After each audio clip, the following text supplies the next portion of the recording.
This could be, for many people, the most important subject for them to improve upon.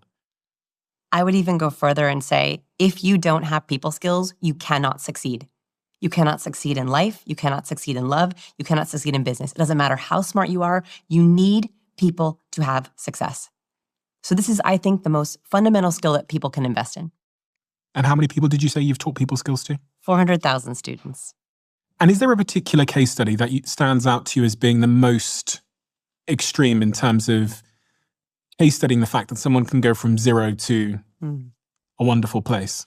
Yes, and it's my very brilliant but stoic students. So I've noticed, especially over the last 10 years, because I've been doing this for about 17 years, in the last 10 years especially, my most extreme students are the students who are very, very smart, very talented and good at what they do, but they don't know what cues to send, and so they completely shut down. They try to become stoic, unreadable. They try to have no facial expressions. They literally try to poker face all the time. And as they try to make connections, meet a partner, make friends, people don't like them. People don't trust them. They can't get buy into their ideas.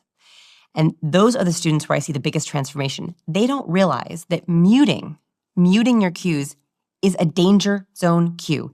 If you try to be stoic and unreadable, people literally cannot get a read on you. And so my biggest transformations have happened when I can say, you don't need to hide your true feelings. It's about amplifying them with the right cues. There's a famous example of this, Jamie Siminoff, founder of Ring. So I don't know if you ever watched Shark Tank. Yeah. So in this episode, for those who haven't seen it, Jamie Siminoff entered the tank and he pitched $1 billion idea. Literally $1 billion idea, because it went on to raise funding from Shaq and Richard Branson. But in the tank, he pitches the idea and he gets so much pushback and so much negotiation, and he walks out of the tank without a deal. In fact, the Sharks did not like him. What happened? He had the $1 billion idea, but he did not know how to share it. This is the biggest transformation I see, is people who have brilliant ideas. They're good people, they're hardworking people, and they cannot get buy-in. They cannot make friends, they cannot find partners. How do they feel? So if you had to say words that make them feel seen right now, how are they feeling as they're listening to this? Overwhelmed, getting into interaction, just social overthinking, not knowing what to do, not knowing what to feel, underestimated, like people don't see you or the real potential that you have, a lack of confidence, and fear. Afraid that if you are your true self or you try any of the things we're talking about, people won't like you. And I want to teach you that you can be yourself and you can be liked and you can find your people. And that doesn't mean everyone's going to like you, but it means if you signal the right things, cues tell others how to treat you. If you signal the right cues, you will find your people. One of the things that I was sort of inferring from what you said is the importance of understanding your resting bitch face.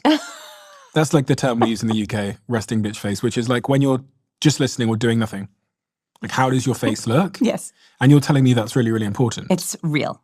So I call it resting bothered face. Because okay. I have to be a shouldn't use that word. Resting bothered face. RBF, same thing. Okay. Okay, this is a real phenomenon, which is that all of us have different faces at rest. Now, I want you to look at my face for a second.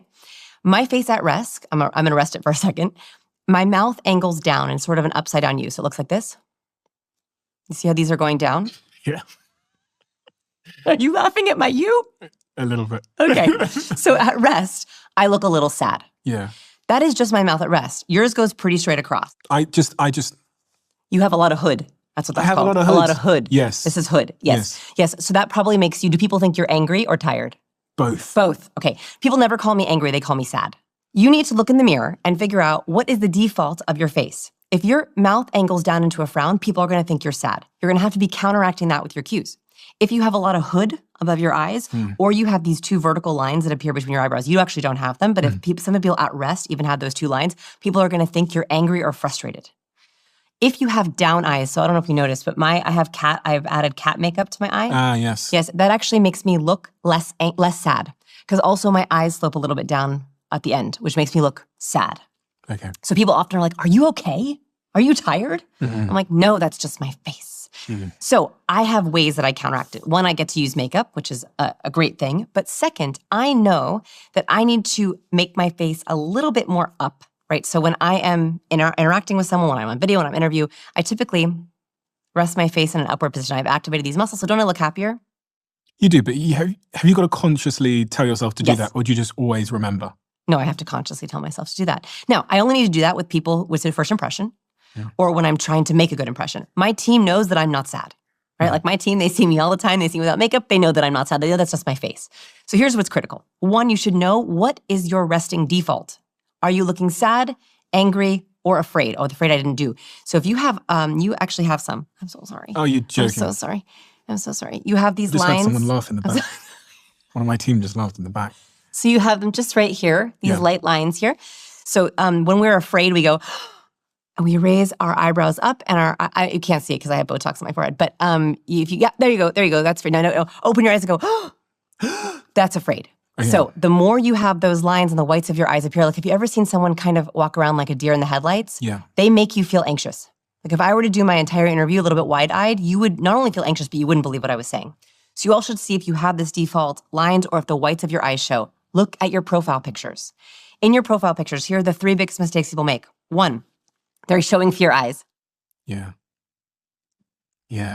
So you are signaling accidentally anxiety. So try to make sure you're not showing the upper whites. Second mistake people do is they make a contempt microexpression. So that's a one-sided mouth raise. So just do a one-sided mouth raise for me. Does it make you kind of feel like, better? Don't do it for too long. So if you do it at home, there's a facial feedback hypothesis. When you make these faces, it actually triggers the emotion. Just like when you have the emotion, it triggers the face. There's a loop that happens. So if people make the contempt expression, one-sided mouth raise, not only do they look scornful, kind of disdained, they actually begin to feel better than and scornful. So do not do an asymmetrical smile in your profile picture. You are accidentally signaling negativity. The third biggest mistake you will make is you do an inauthentic smile in their picture. The only true indicator of happiness is when these cheek muscles are activated. Anyone can fake smile. This is what mine looks like.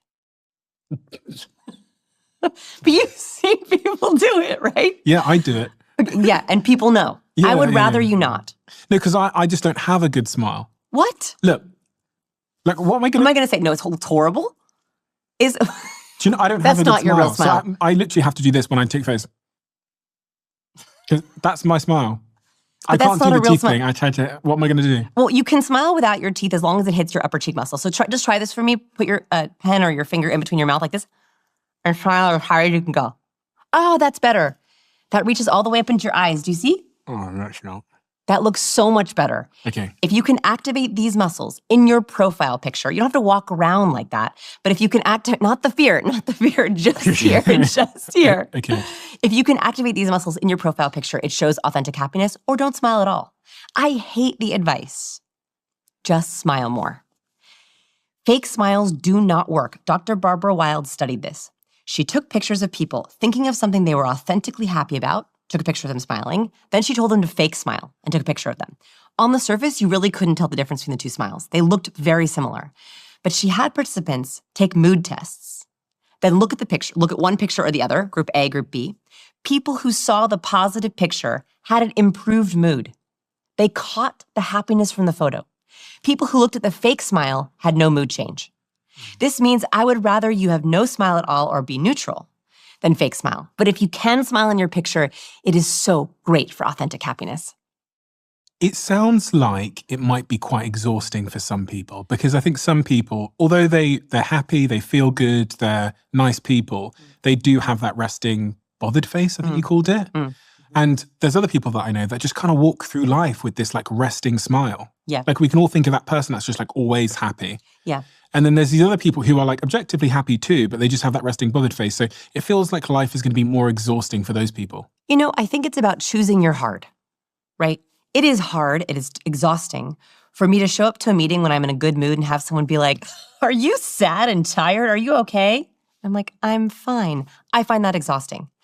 Is it also a little exhausting to make sure that in my first impression, I'm being a little bit more up with my face, open eyes wide and open mouth?